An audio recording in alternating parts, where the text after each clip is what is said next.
大家看一下，小雨睡得多香，还在打着呼噜呢。现在是凌晨的2点半，我是翻来覆去睡不着，给大家看一下小雨。大家看一下，小雨睡得多香，还在打着呼噜呢。估计是今天喝酒的原因，然后现在睡稳了。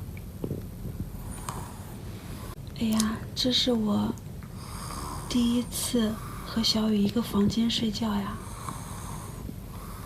离这么近看小雨，感觉小雨长得还挺可爱的。就是这个睡觉打呼噜，真的是受不了，有点。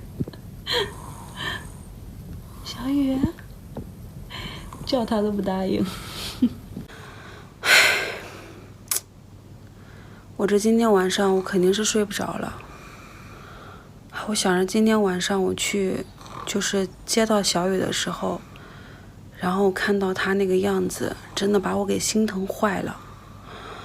我没有想到一个大男生居然能那样哭。他说他觉得自己憋屈，觉得自己委屈。也不能说他爸妈不好吧，但是谁让他是老二呢？所有的都给了老大，到了老二啥都没有了。小雨一个人在外面那么长时间，到最后啥都没捞着。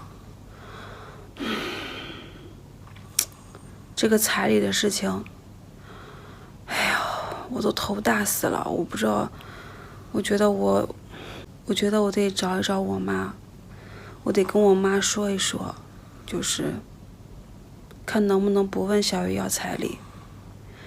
要不然现在小雨是两头为难，他爸那边不情愿给，我妈这边呢又觉得他们家要是不给的话，好像对我就是，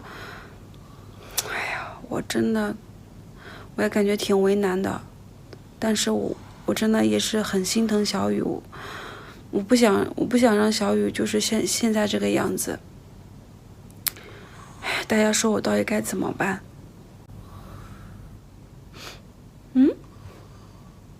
突然怎么这么臭？小雨放屁了，真服了，睡的是真香。睡觉吧。